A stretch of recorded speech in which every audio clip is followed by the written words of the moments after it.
Do we need to really quit our 9 to 5 job to start working on our ideas? An entrepreneur is somebody who jumps out of the airplane and figures out how to build their parachute on the way down. Should I chase my passion or should I chase my money? It's more like, what problem can you solve? And how can you figure out a way to do that in a value-added way for people? What comes easy to you that other people find difficult? What are other people asking you for help with?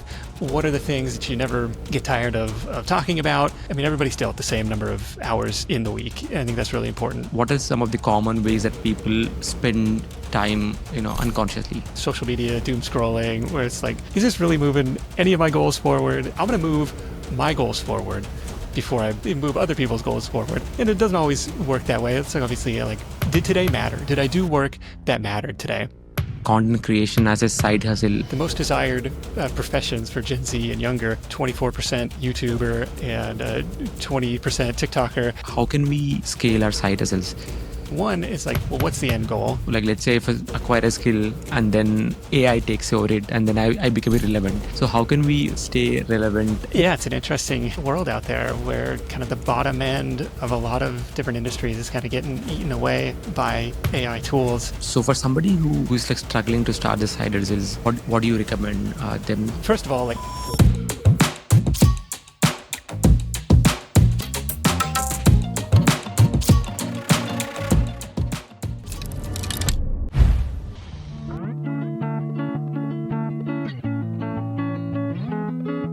Hello and welcome to the Compounding Project podcast, where we talk about taking small steps to become healthy, wealthy, and wise. I'm your host, Satish Kajula, and this episode is all about wealth, especially side hustles. Our guest today is Nick Loper, who's joining us from Seattle, Washington. Nick is the founder and CEO of Side Hustle Nation and the host of the widely popular podcast, The Side Hustle Show, which has been downloaded over 24 million times. Nick retired from corporate world at just 25 years old, and since then, he's dedicated his life to helping others build income streams out of their day jobs. He's the author of 7 books on entrepreneurship, side hustles, marketing, and productivity. Side Hustle Nation has been recognized with the Plutus Award for Best Entrepreneurship Blog and Podcast in both 2016 and 2018. Today, Nick is here to share practical tools, tips, and strategies to help you start your own side hustle, and most importantly, to help you build a future of real financial freedom. With that, Nick, welcome to the show. all right, you're pumping me up. Let's do this. Yeah. I've been doing a lot of research on you. I've been following your content for a long time now, and actually, I'm a long-term listener. So, first of all, thanks for creating all the content that you've been doing for almost a decade now. Thanks for being on the show. Yeah, thanks for tuning in. That's awesome to hear. All right, I'm going to dive right in. So, what got you interested in side hustles in the first place? I mean, this was my escape from corporate life. It was a part-time project. It was nights and weekends. It was 3 years of nights and weekends, but it was the drive to build something low risk, low overhead, low-ish overhead, started on the side, build it up to the point where I felt comfortable quitting my day job. And the narrative out of especially Silicon Valley was, an entrepreneur is somebody who raises venture capital and takes these moonshot risks and, goes for broke. And it's like, that's one brand of entrepreneurship, right? But there's this other lane. There's this lower risk lane that I thought was a lot more broadly applicable to people with the constraints of, day jobs and families and reality and everything else. So it's like, hey, let's time out. There's got to be other people doing it this way too. Yeah. I mean, I'm always in the same boat, right? I've seen all these examples of successful people who, gave up their day jobs out of the blue and then started their entrepreneurship journey, which always for me, I always found it to be risky, and especially when you have a family and then bills to pay, and then this side hustle it's been going on my mind for so long. And then after listening to your podcast, I was like, okay, this is what I need, to get just motivated. So can you talk about the side hustle, the first side hustle that you have started, and why did you even select that niche, or what, for lack of a better word? Yeah, the thing that I was working on when I was working corporate was this comparison shopping site for footwear. So this was an affiliate business where Zappos, Amazon, these other online shoe retailers would pay me a commission or a finder's fee for sending customers their way. The site kind of built a little bit of a price comparison engine where it's like, hey, this specific model of shoe is available at these 10 stores. Here's where you can find the best price on it. Here's the product level coupon integration we were really proud of. Like we could beat the big comparison engines of the day on price, probably 3 times out of 4. And that was the thing. That was like nights and weekends, trying to build that up to a point where, where I probably hadn't fully replaced the day job income at that time. I was not making a ton of money. I was making like 50 grand a year, out of college, but it was getting to the point where it was at least covering my expenses or my share of the expenses. It's like, okay, so I'm not going to go, if I pull the trigger and quit, I'm not going to go backwards, hopefully, not going to have to dip into savings, hopefully. And I've got this proven track record where it's earning revenue, it's earning profits, and I give it an extra 40, 50 hours a week to dedicate to it. It's like, okay, I'm confident I can get it to that income replacement level and hopefully beyond. God, I've always had this in my mind. So in terms of like why, let's say, so there are two things that always come to my mind whenever it comes to like side hustle. Should I just run away from my 9 to 5 job so that, I'll just chase the side hustle that gives me more money? Or am I so interested in something that will eventually, once I put in the hours, and it will eventually start making money? So, all this dichotomy, right? Okay, should I chase my passion or should I chase my money? So what was your why at that point, like running away from 9 to 5 or going towards, your passions and side hustles? Yeah, I don't know if it's an either or passion versus money. It's more like what problem can you solve and how can you figure out a way to do that in a value added way for people? And it's like, helping people find a better price on the next pair of shoes is like, it's not like solving world hunger or anything, but it's like a pretty consistent problem that people were having and they were searching for help with. So there's something there. And what I found was like, I don't know anything about shoes. I'm not a sneakerhead. Like I probably bought 3 pairs over the 9 years of running the site or something. But it was, what I found was I've really enjoyed the problem solving component, the little website tweaks and the advertising testing and the optimization of different things and the partnerships and the negotiations and all of that stuff was really, really fun, even though I didn't necessarily care about the actual product so much. Got it. Okay. So yeah, that makes sense now that you explained about it. What's to me, passion is kind of like a little bit of a stressful thing. Well, what are you passionate about? And it's like, well, I don't know, passionate about hanging out with my family or college football or, getting better at certain hobbies. But it's like, if you're passionate about it, it's probably something fun, unless it's like a really obscure hobby. It's like probably other people are too. And it's like, it makes it a competitive place to play in. So we've heard from certain side hustle show guests, like, I was passionate about music, so I monetized my hobby. And then what I found was 3 months later, I started to hate my hobby because now it was a business and it was no longer fun. It's like, there's certain risk around it. So trying to pick a niche where you can almost follow your curiosity and that keeps it fresh.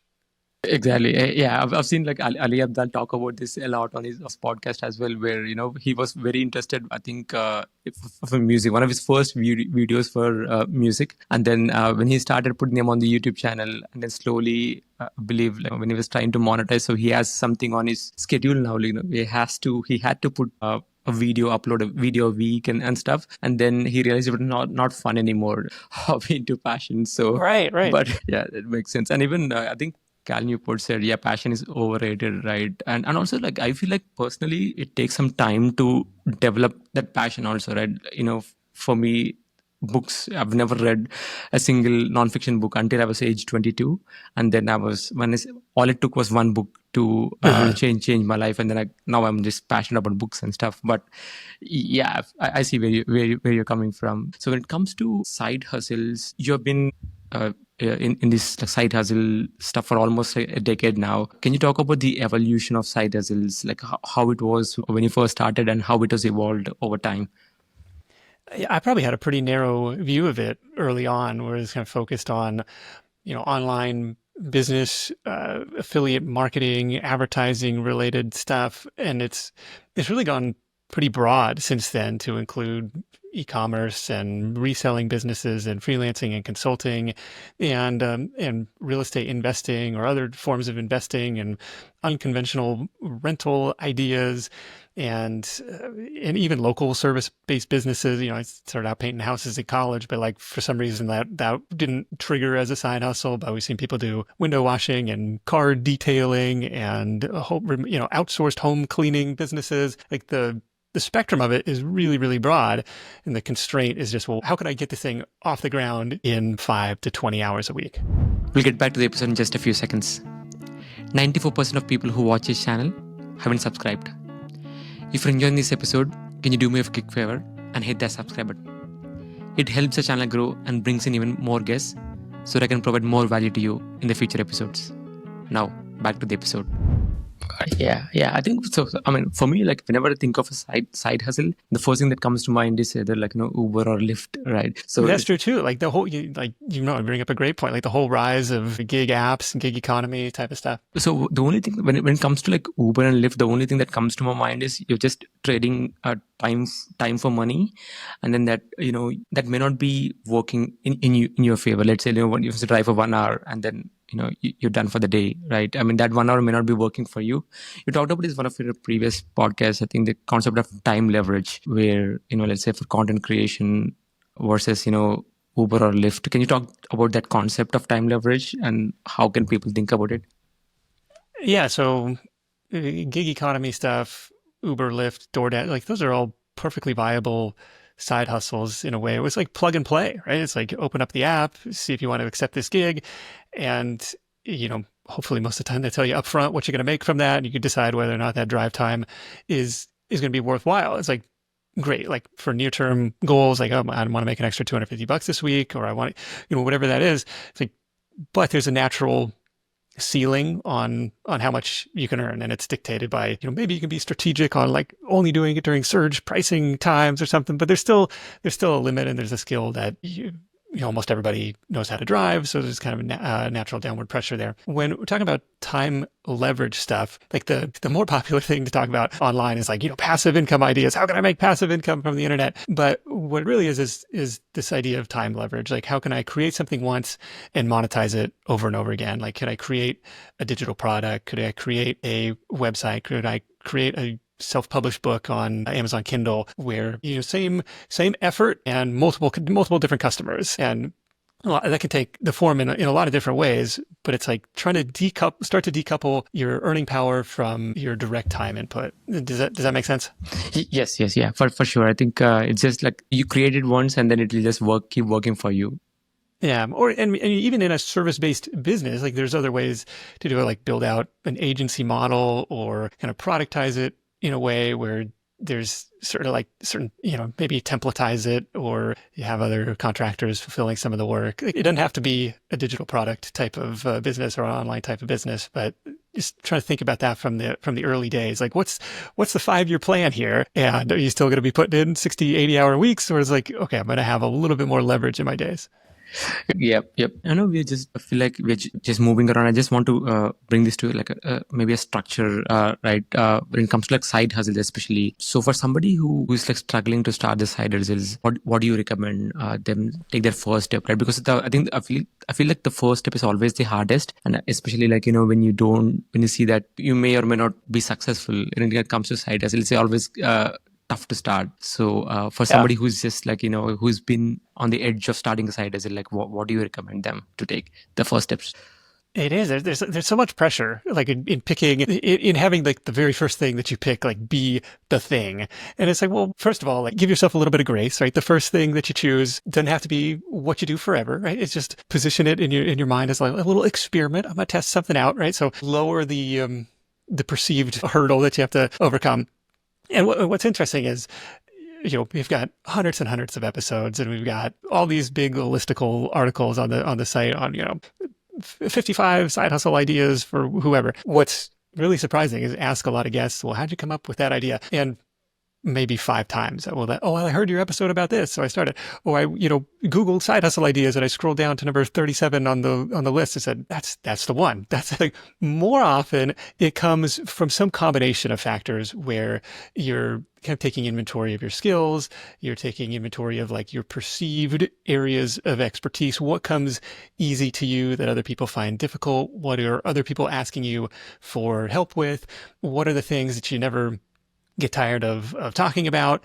And that was the origin story of the site for me in a lot of ways. Like I had a little bit of experience in building a side hustle to the point of where I could quit my job. Love deconstructing different business ideas and like the 0 to 1, like how'd you come up with that idea? Or how'd you get your first customers for that? Or how'd you figure out how much to charge for something like that? And that was really interesting and still is today. So that fuels a lot of the content, but kind of taking those initial inventory of skills, ideas, interests, hobbies, and then trying to match that with pains, problems, annoyances, things that you notice, things that other people complain to you about, things that drive you crazy. You get you thinking like, there's got to be a better way. Because on the other side of those pains and problems, maybe there's a business idea solution to go out and offer in the world.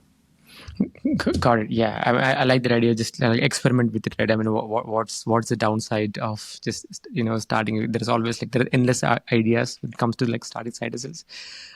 So the other challenge that I feel like when it comes to a 9 to 5 job, right? I mean, on my Instagram page, whenever I talk about financial freedom, the most important question that I get is should I quit my job to actually go pursue my idea or pursue my passion, or for lack of a better word, right?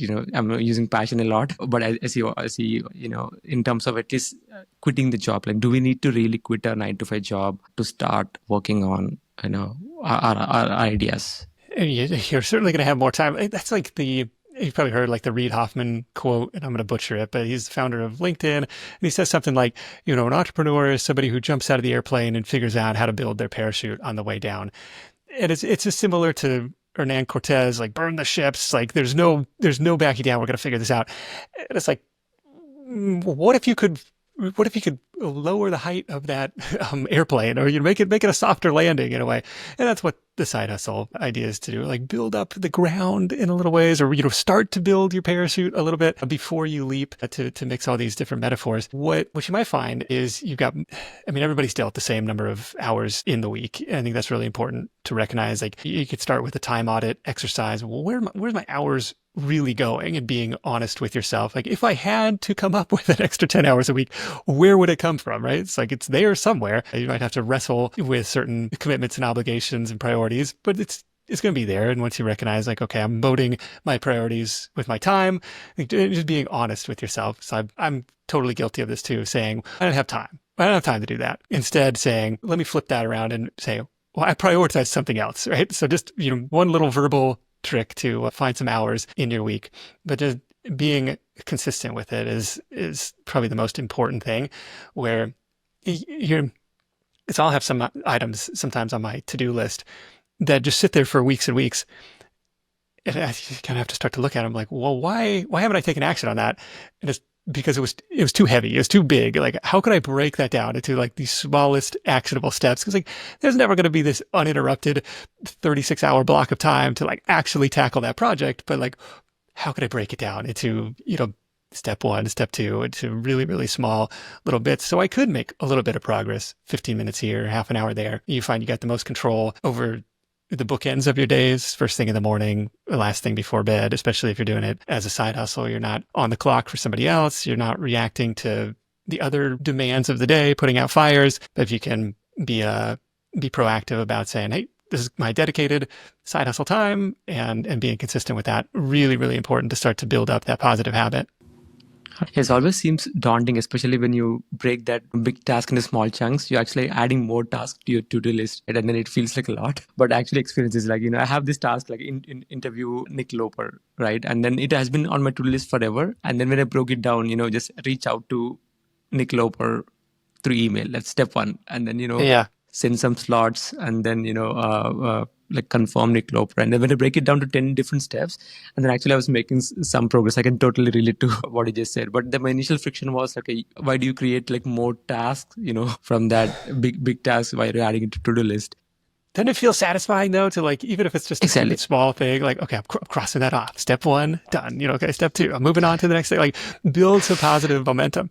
Exactly, and then that dopamine hit is real, yeah, for sure, coming from checking their boxes. So yeah, since we're on that talking about time, that's a major challenge people face when it comes to starting their own side hustle, is creating that time, making that time out. And you mentioned time auditing and also breaking those big chunks into small chunks. Do you have any other practical how we can perform the time auditing, and also what are some of the common ways that people spend time, unconsciously? I mean, the biggest for me is like email and social media doom scrolling, where it's like, is this really moving any of my goals forward? It's try to be proactive about it. One thing that I try and do fairly consistently is like every night, what did I get done today? And reward yourself, like, recognize that you made some progress. So writing those things down. Sometimes it's business related, and sometimes it's like, well, I mowed the grass. Like that was on my to-do list. I'm gonna take some credit for it. The other thing that's important is to name your top 3 priorities for the next day. So John Lee Dumas calls it winning tomorrow today. And it's just that way when you get up in the morning and it's time to do the thing, you know what yesterday Nick said was the most important thing. And so you could tackle those before you get into reactive mode, responding to other people's agenda, checking email, checking social media. It's like, I'm going to move my goals forward before I hopefully, move other people's goals forward. And it doesn't always work that way. It's like obviously like ideal scenario. There's going to be a spectrum, but if you can start to exercise some of that restraint and control and proactiveness, I think it makes a big impact on making something impactful. Like Chris Gillibo kind of has a similar reflection question of, did today matter? Did I do work that mattered today? And Rosemary Groner, who runs Busy Budgeter, she talks relentlessly about this focus on ROI, return on investment, return on time.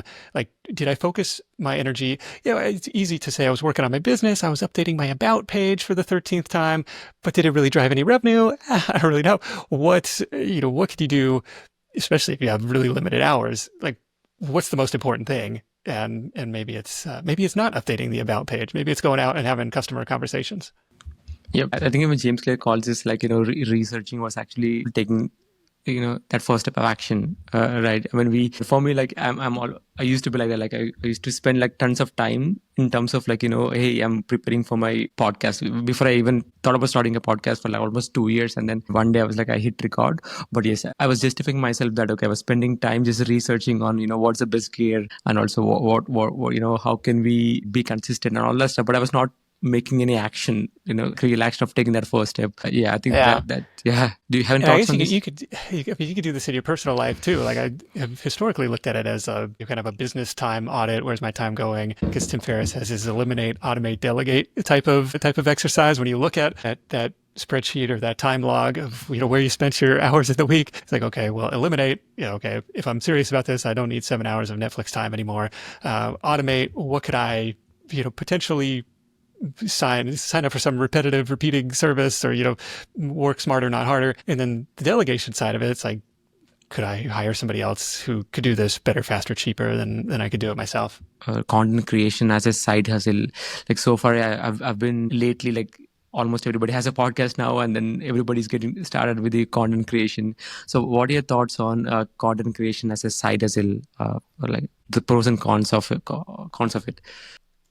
What was nuts, I saw this study, and who knows where, I did not check the sources on this, but it was like, the most desired professions for Gen Z and younger, it was like 24% YouTuber and 20% TikToker. It was like, I love it. I love it. Like if you want to switch from being a consumer to a creator, like I think that's fantastic. But like, is 40% of the population really going to be YouTubers and social media celebrities?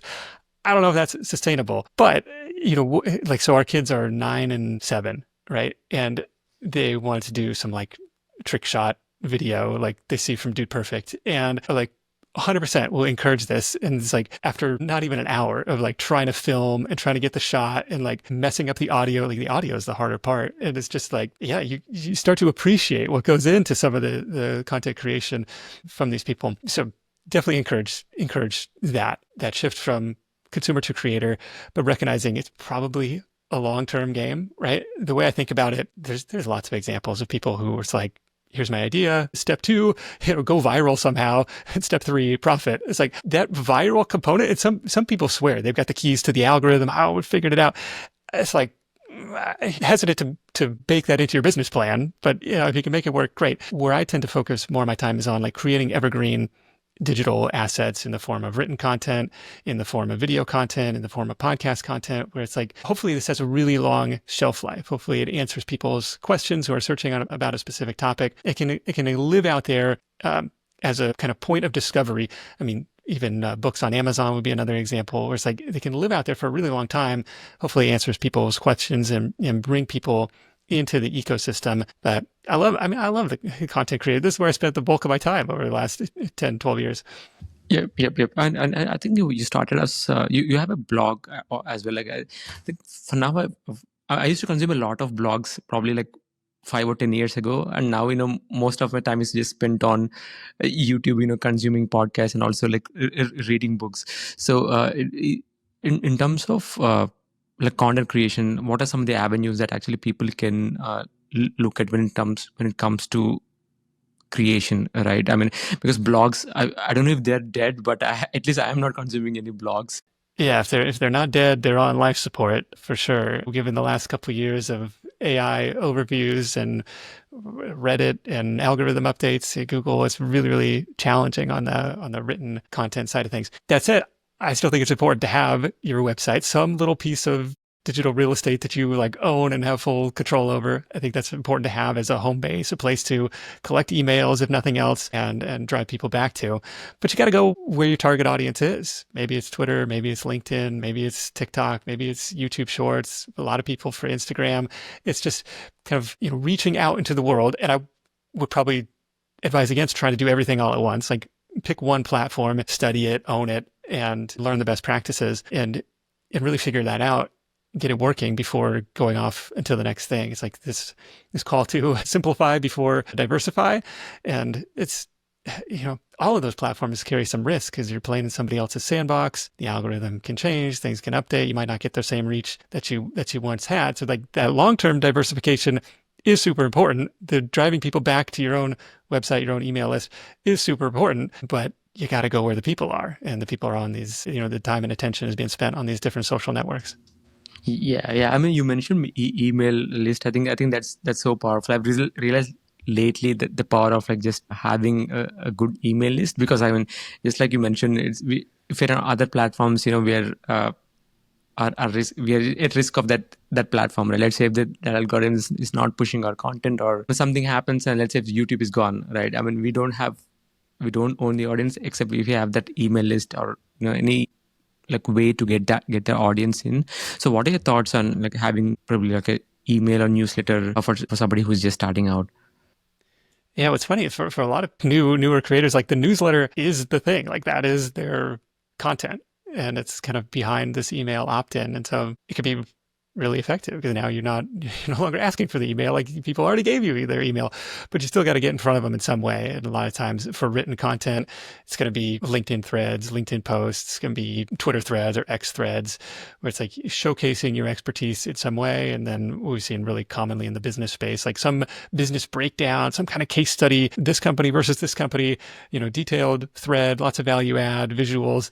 It's like, if you want more, I share one of these threads every week with my newsletter. Make sure you subscribe to stay up to date. And so that's one effective way that we've seen working. And we've seen like quizzes work really well. Quizzes from social media, where it's like, what's your financial archetype, or what type of financial personality do you have? Take the quiz and we'll send you some recommendations based on what type you got out of your quiz. But it all stems from driving visitors, driving eyeballs, usually from social.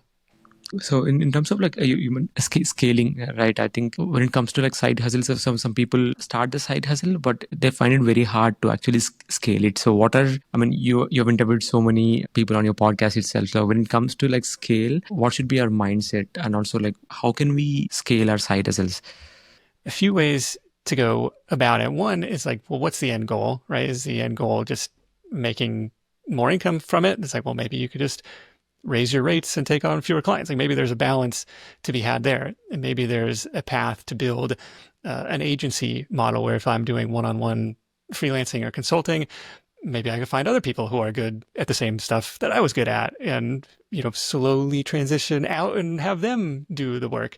That could be a little bit challenging if clients are used to working with you directly one-on-one. Like, I hired Nick. He's like, now who's this other guy coming in here doing this thing?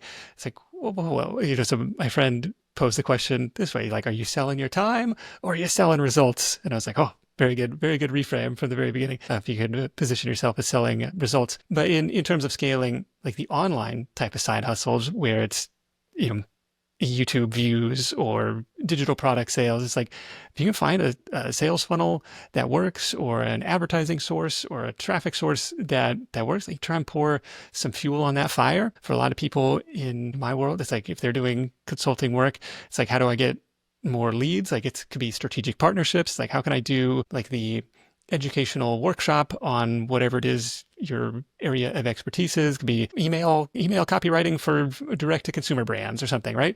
It's like who's my target audience already doing business with? Like where are they already hanging out? Maybe they are Shopify customers. Maybe they are Klaviyo customers. Maybe they hang out in these courses that taught them ecom in the first place, right? So could you come on and give the educational workshop? It's not competitive because like they don't offer email copywriting for direct to consumer brands, but you could talk about best practices and like you kind of jump the line by showcasing your expertise. If you're kind of teaching the do-it-yourself version, but hey, busy founders, like they don't want to deal with that. So they may just hire you to take it off their plate and apply those best practices. That would be one way to kind of get more leads if that is the bottleneck. But thinking about kind of the value chain, like, you know, what's it if the end goal is more profit, like kind of reverse engineering. Okay, somebody has to learn I exist. Somebody has to consume my thing. They have to know, like, and trust me. Like, what are the different steps along the way of trying to reverse engineer? And it may only take like, okay, if I increase that by 10%, if I increase that by 10%, like there may be little tweaks that end up making a big result to the bottom line. Yeah. I think 80-20, I guess, applies to there as well. When it comes to technology, like we've all seen, you know, the ChatGPT AI, like how it has revolutionized when it comes to our efficiency and also elimination of some jobs as well. So one thing that always crosses my mind is in terms of like, let's say if I acquire a skill and then AI takes over it and then I become irrelevant. So how can we stay relevant or at least like think about side hustles that are sustainable over the long term because of the impact of, you know, these AI, ChatGPT, all that stuff? Yeah, it's an interesting world out there where the kind of the bottom end of a lot of different industries is kind of getting eaten away by AI tools. Now, is AI coming for all our jobs? Like we've got more AI, we've got more tech, we've got more automation than we ever have. Yet we still have historically pretty low unemployment. So I'm not sure if I buy the full robot takeover narrative, but you're right. It's like, how can you kind of rise above or be above being outsourced to AI? I think an example would be like just basic transcription work where it's like, well, the robots are getting pretty good at transcribing audio and video. Or even like I created the RoboNick AI voiceover or uploaded hours of podcast audio and audiobooks and YouTube narrations and stuff. And it came back with a fairly convincing RoboNick synthetic AI voice, but it was probably 90% there. It was like the cadence, the intonation, like it had a tendency to speak like very precisely in complete sentences. First, do this. It was like, well, just it sounded robotic. It's just like it's not quite there yet. But a lot of if you're like truly worried about AI, it's like, you know, hands-on type of work. Like the plumber is not worried about getting outsourced to AI. The person cleaning your windows is not worried about getting outsourced to robots anytime soon. So the hands-on stuff or the really kind of like strategic value add, I still think there's lots of places to play where you can use the AI tools as a tool, as a companion to what you're doing versus like fully throwing up your hands and replacing yourself. Yes. I think even when industrial revolution happened, like people were worried, like, you know, when machines were taking over, they were worried that, you know, it would eliminate most of the people's jobs, but actually it created more jobs, but in a different way, right? So it happens, but actually I think just like you mentioned, like we got to adapt and then see how we can use AI to actually better our work. Do you have any good AI use cases in terms of podcast production or anything else you're working on? Yeah, I mean, I use AI. I mean, I use Riverside. So AI is doing my job when it comes to the episode summary, the clips. I mean, Riverside generates clips. They call them like magic clips, and it does it by itself. And also, it even gives me like 5 recommended titles based on the conversation. And what I would do is I would just take those 5 titles and put it in Chabit and ask it to give me the best title out of those 5, right? And even like the editing tool is so cool. Like the audio to text right? And then Yeah, so yeah, yeah. I can just delete the audio, and then it deletes the clip from that particular Oh, on such a game changer. Yeah. such a game changer, right? Like, yeah, I've been using so much AI, but I think it's just that we use it to be more efficient, and then like deliver more work instead, like, yeah, just like giving up our hands, right? So like, may I know like how you use AI in terms of like podcast content creation? The Riverside transcripts that happen almost instantly after the episode is finished. I still have an editing service, so I'm kind of like reviewing the transcript manually and crossing out what would be cool. And maybe there's a way to do this, like in a custom GPT or something, where it's like, here's the before and after of like the last 10 episode transcripts. Like, here's what we kept, here's what we cut. Like, compare. Now here's the next episode. What do you recommend? Like, where, if we wanted to trim, and maybe there's like a little, how sensitive do you want it to be? Like, say we recorded 50 minutes, save me the best 40, save me the best 45. Like, what we, as a starting point for recommendations. But I think that would be kind of cool to build. One area where we're using it quite a bit is in video creation for kind of like translating some of the existing website content, long form content, written content into video content, where it's like you can't necessarily just straight up read the blog post, like it doesn't play very well for YouTube, but trying to build something to in my voice, script it, you take what's already there. You can use some of the same language, but like make it compelling for YouTube. And they're using a tool called Pictory.ai. It pulls in, you upload your script basically, and I'll upload my voiceover in most cases, and it will pull in dozens and dozens of like stock footage, B-roll type of clips to make, and it flips every 5 to 10 seconds, like a really visually compelling video that would have taken me or a human editor hours to source, like all of this different material based on what we're talking about. So that's the one I probably use the most. It's really cool. Okay, what is it called again? Pictory, Pictor, like victory, but Pictory. Oh, okay. Yeah, I'm gonna link that in the show notes. I've never heard of it. I've heard of Opus clips lately, where you just upload upload your long form long video. form content, and then it just gives you clips with automatically B-rolls in it as well. So you just I mean, that's the power of AI. But I've used it just once though, but still I think it needs little more like tweaking just to make it even more crisp at the end. But yeah, I mean, I like the possibility of what it can do. Isn't it crazy? Like, I'm trying to put together another like AI roundup episode, because it's been a couple years of how are you using AI in your side hustle? Just because I get a lot of ideas and suggestions from the audience, so we're trying to put that together this month. Oh yeah, that's good. I'll look at it as well. So in terms of so I would want to jump to like podcast. You have been doing this for when did you actually start your first podcast? 2013. Wow, yeah, we just coming up on our 12-year birthday, 12-year anniversary. Oh my God, that's such a long time, like 12 years. I can only imagine how hard it is. So yeah, I want to spend some time on podcasts because I'm selfish. Like I've started my podcast last year, and I would want to learn as much as I can when it comes to like podcasting and stuff. So first, I would want to know your why. Like, why did you start your podcast? Like, what was the motivation behind starting it?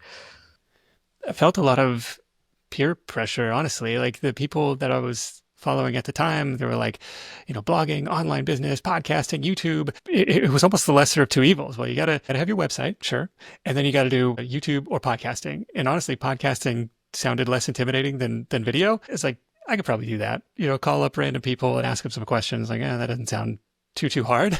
But it was, it's still super, super challenging. It probably took a year, maybe longer, to like really get into some kind of comfortable rhythm where you're comfortable behind the mic and you get into the cadence. And today it's hard to imagine not doing it, where it's like there's some creative constraint of every Thursday we got to come up with something, some hopefully compelling radio and somebody new to talk to. I was worried early on, like, you're going to run out of ideas, you're going to run out of people to talk to. No. There's way more inbound than there are weeks in a month than I could ever get to publishing. It's kind of found it's obviously got the content has got to be really good, but it's almost about what you don't publish. It's like a weird way to say, but like being really selective and being respectful of the listener's time, like to the point about editing. Hey, we recorded for 50 minutes. Give me the best 40, give me the best 45, something like that. But I'll geek out on podcasting all day. What else you got?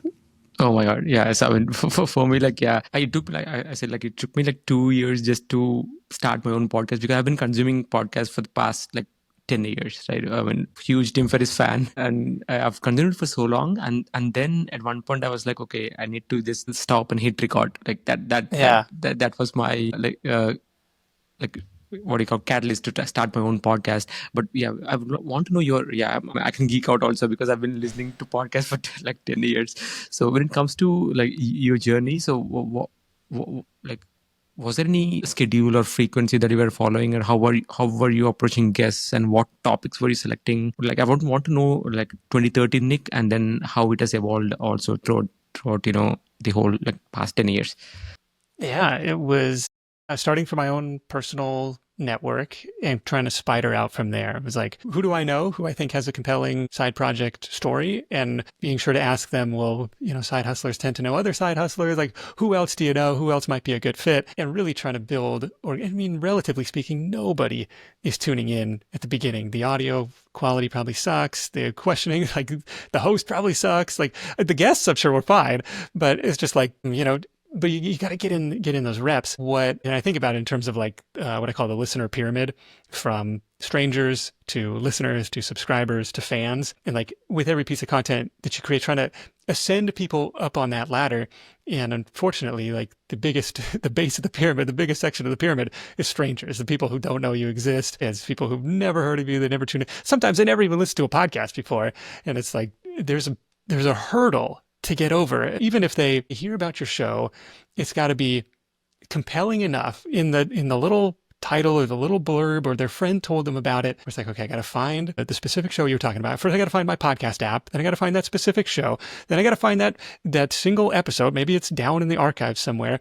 Then I got to find 45 minutes of my day to listen to the thing. It's a big hurdle. It's a big ask. Once you can get people over that hurdle, if they like your stuff, they tend to stick around, and they tend to be completionists. They tend to spend week after week with you in their earbuds. I was doing weekly at the beginning, still doing weekly with a couple bonus episodes a month. Now I've just found that was a cadence that worked for me. But like trying to find those strangers to give you a shot for the first time, for me, it was like going through my email list. I had like 11 people on my email list, like friends and family exclusively. But I had probably what everybody else had, 128 something LinkedIn connections, or 10 years of email history, where you can go through your contacts list and just say, literally letter by letter, type in A and see what pops in the auto suggest. It's like, oh, Aaron, I haven't emailed Aaron in a while. Hey, Aaron, what's going on, man? What you working on these days? It's because it's kind of almost human nature to respond with some level of reciprocity. He's like, hey, here's what I'm working on. What about you, right? And that kind of opens the gate. Well, since you asked, I've got this new podcast project. If you're into side hustles, go check it out. And even if you're not, hey, you might know somebody who is, right? Trying to tap into your network down the road. But that's how I looked at the initial discovery phase of trying to get people to tune in. Wow, I think that's I think Super Pat Flynn calls it super fans. There is a book like Super Fans. Yeah, he has explained that pyramid very well, and I can totally relate like to that example. So when it comes to a podcasting, I mean, it is the biggest challenge is in terms of staying consistent and also scaling it and monetizing it. So can we talk about that? Like at least like how can we stay consistent? And then the next part is like, what are the avenues when it comes to like monetizing? How can we monetize it?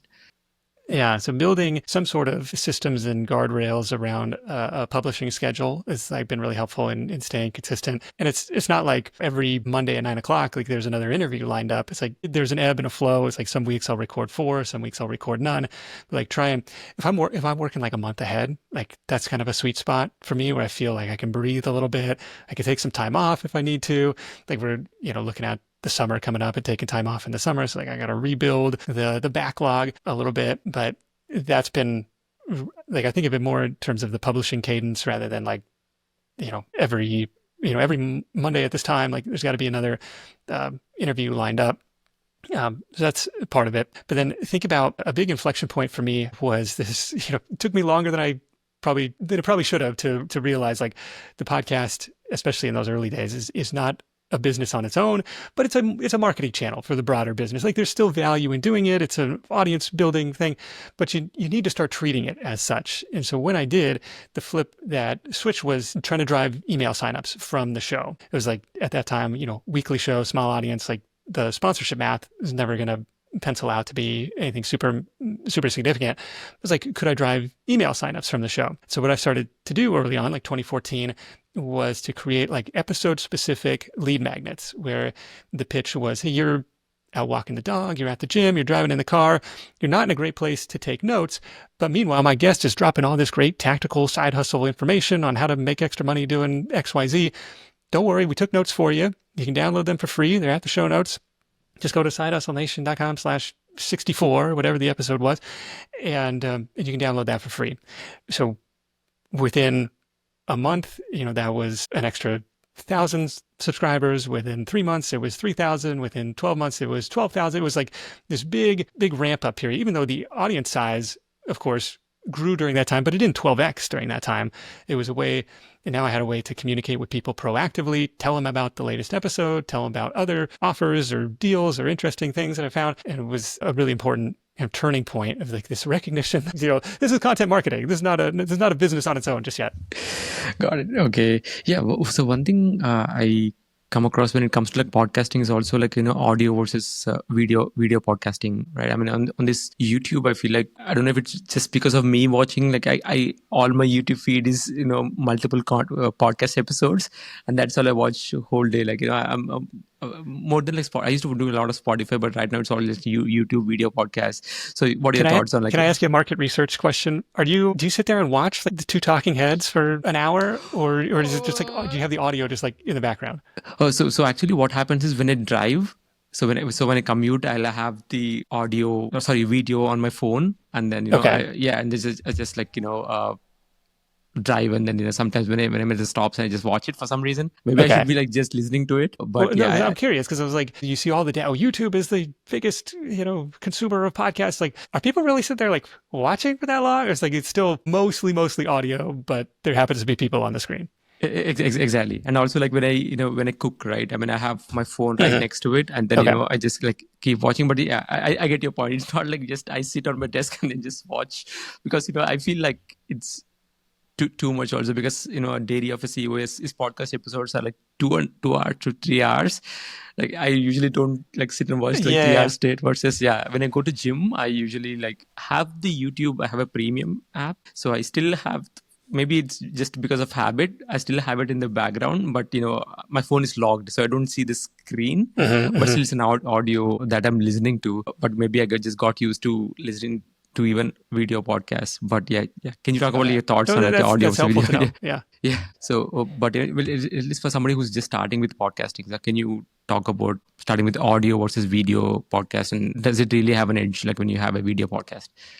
Yeah, starting today, you almost have to do a video, and you can look at Apple or at YouTube rather as a much better discovery platform than any podcast app, because of the search intent of, if you can target specific keywords, you have a chance to show up there. But also for the viral is probably a strong word. I don't know how many podcast episodes are necessarily going viral, but like the recommendation engine, where it's like, if you like this, you might also like this. And we've had some episodes really take off, and I think it's because they either showed up in search or they were getting recommended. Hey, you watch this video about starting a cleaning business, you might like this interview with somebody who started a cleaning business. It's kind of a natural way where you can draft off of the popularity of what's already out there. So I think you got to do video. I think ignoring it at this point would be a mistake starting a new podcast. Got it. And also like one benefit I noticed is once we do our video podcast, I mean, we can take the audio and then, even put it on like Spotify and Apple Podcasts, right? Still like we can do that. But yeah, if we have that video, we can decide like later if we don't want to turn the video on and then just put the audio file. But if we have the flexibility, right, just start with the video, and I think that I found it to be useful as well. So in terms of monetization, I know you talked about building an email list and also through podcasts. But are there any other ways that we can monetize podcast? Yeah, I mean, a lot of people are making money. The most obvious way people are making money from podcasting is through sponsorships. Those are, the ads that you hear in every episode. You could promote your own products and services. We see a lot of this in kind of B2B type of podcasts where, you almost, I mean, we should see some really creative examples where they don't really care if people are listening. It's like almost an excuse to get the prospect on the phone. It's like, oh, do you have time for a 30-minute sales call? No. Do you have time to be interviewed on my 30-minute podcast? Yeah, of course, right? So it's got like interesting ways to go about it. Or it's an authority builder for you, the type of business that you is trying to get clients for. I think that's an interesting way. You could be an affiliate for your guest's product or services.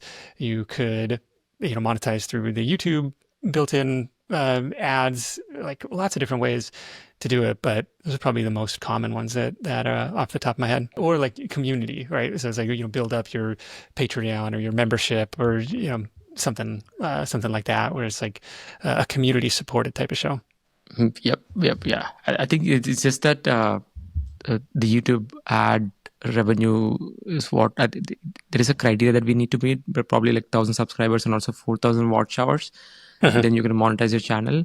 But yeah, for somebody, if you have that brand sponsorships or let's say affiliate marketing, that might be a good avenue as well. Yeah, I was very slow to make the switch toward like dynamic insertion. I was very slow to make the switch on a lot of these advertising. And it was always like, because we get approached by these different networks or ad sales agencies, and they're like, we'll do this for you, but we're going to take 30%. Like, forget it. I'll do it myself. Never mind the fact that's like, that's not where I want to be spending my time. Like, it's so much more fun to do the content creation side. Let somebody else do what they're good at. Go after these bigger brands, these longer term deals. They're packaging together with other, similar shows. It took a long time to recognize that, like, I don't know, focus on what you're good at and let somebody else do the other stuff.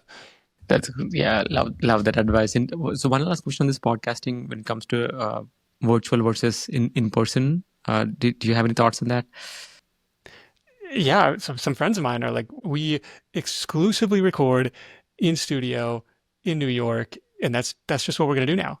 It's like, I don't want to leave my house. Like, I kind of like this remote setup. You could do two back to back without. I mean, if you're interviewing best-selling authors who are on their book tour in New York anyways, like, fine, maybe that's going to work for you. But like for the side hustle show, like, it's got to be remote. I got people calling in on their lunch break from the conference room at work. It's like, no, we're not.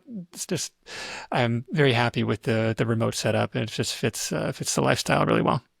Same for me as well. I think for me, like, if I have to stay consistent, I feel like this is one of the maybe easy ways to get in, like just to have that conversation, like keeping it virtual versus like there are so many logistics when it comes to like in studio recording and yeah, I think if you're doing it full time, it's a different story. But yeah, for a side hustle, yeah, it's such a big ask. We even had somebody just was like, "Oh, we want to interview you in studio in LA." It's like, even if you flew same day, it's like that's a full day to go. It's like that's a big ask. So we are getting towards the end of the podcast. So there are a few questions that I ask all my guests. I call them the Hotseat Questions. Are you ready for this? I will do my best. Yeah. So the first question is regarding action. So we discussed about a ton of stuff today, and so compounding project is all about like taking that first step of action. So what small action would you recommend people take after listening to this episode? The biggest thing is give yourself permission to start an experiment. Start something on the side. It may not be the world's greatest business idea. It doesn't have to be the world's greatest business idea, but go figure out a way to make $1, make $10, make $100 outside of your day job. I think you're going to find it's really, really empowering and can start to build some positive momentum. That's the name of the thing, right? It's this compound effect of doing the thing, doing consistently, and like really, giving yourself the time to let compound interest and time and attention work in your favor. The second question is regarding books, because books are an integral part of compounding project journey. So what 3 books would you recommend in 3 areas of life? 1 book on health, 1 book on wealth, and 1 book on wisdom or self-help?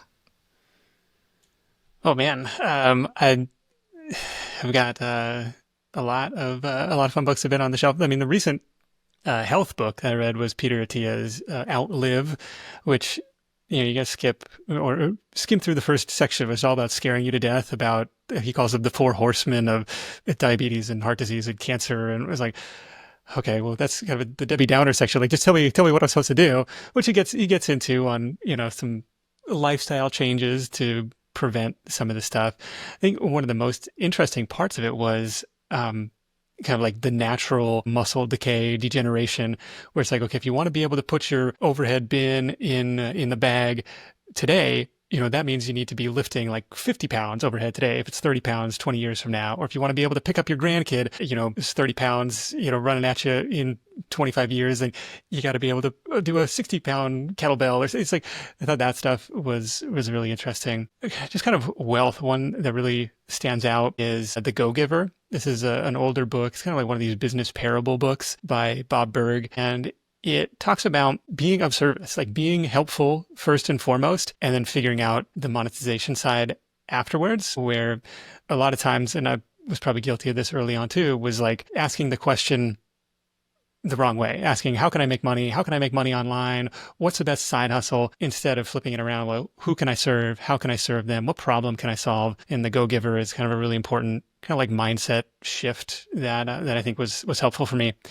And then the other one that I read recently, I think is Oliver Berkman. He's got a book called 4,000 Weeks. And I thought this was going to be kind of like the new productivity book that everybody was talking about. It was not that. It was almost an anti-productivity book. It was like, look at your bucket list and then start to be realistic. Like, you're not going to do half that stuff. What are the most important things to you? Like, stop going through this, social media driven feed of like, oh, that sounds awesome. Oh, that sounds really cool. And start paring down your list and focusing on like, what's really going to happen here? And just like starting to be okay with that. And like the work application for me is like, there's always more ideas than there are hours in the day. The to-do list is never done. And the 4,000 week book was like, that's okay. Like, you're not alone. Like, everybody deals with this. The to-do list is never going to be done. And you got to come to terms with that. And I was like, it was not the book that I was expecting, but it was a really powerful one. Yep. Yeah. I have the hard copies of all three books that you just mentioned. I mean, yeah, Outlook is something I just like keep repeating on this podcast itself, because I totally agree with that reverse engineering approach where, what do you call it? He calls it the centenarian decathlon, or basically like, Oh yeah. In Outlive. Yeah. Outlive. Yes. Yeah. He just talks about like, what can you do? What do you want to do at 100? And then how can we reverse engineer to do, right now, so that, we can possibly do that when we're 100, right? So I love that advice. Yeah, I just read, what was the other one? Die with Zero is the other one I just read. And I think I saw somewhere that Bill Perkins, that the author, is like, worth $100 million. I was like, well, it's easy for you to say, like, yeah, go just spend freely. Like, you're not gonna run out. Like, it's like, well, so it's kind of with a grain of salt. Like, it's a book by a rich person for rich people, or at least it comes across that way. But recognizing like his whole argument is like, the purpose of money is to fill your life and the people you love with really cool experiences and do the stuff that you love. And he argues that some experiences are going to be a lot different at 40 than they are at 70. And so it's like, how could you front load that, even though it's counter to the, the typical personal finance advice of like, well, front load your savings, not your spending. Like, don't front load your experiences. Like, you'll have time for that later when, the money has compounded 7 times. Like, it might not be the same. And so it's kind of an interesting take on that. And the risk that he calls like, well, if you die with $1 million in the bank and you make $100 an hour at work, that was potentially years of your life that you didn't have to. You worked extra hours that you didn't have to. And of course, nobody wants to actually die with 0. It's like, oh, you're cutting it real close there on your finances. But a little bit of shift in thinking on spending it now versus later. True. Yeah, I've read that book as well. I'll just change my mindset when it comes to, I think one example that stands out is giving your children money when they need it versus, stacking the money and then giving to them at like, let's say like 65 versus when they're right, where hopefully they've already won the game themselves at that point. It's like, exactly. Cool. I guess this is it's a nice to have, but didn't really make a huge impact. Yep. Yeah. Sounds good. Yeah. I'm going to link all those books in the show notes. And then the third one is a rapid fire. So I'll give you 2 options just to know more about you and let me know what comes to your mind. So stock market or real estate? Stocks for me. Index funds or individual stocks? Today, more index funds. Buying or renting a house? We are owners today, but we spent a long time as renters though. Got it. Yep. Time or money? Time. Right. And the last one, health or wealth? Health. With that, Nick, yeah, thanks for your time. It's been a pleasure to have you on the podcast. How can people learn more about you?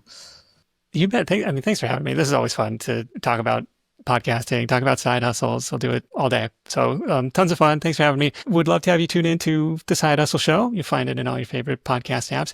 You find it on YouTube most of the time. We get the videos up there, or sidehustlenation.com. That's the home base.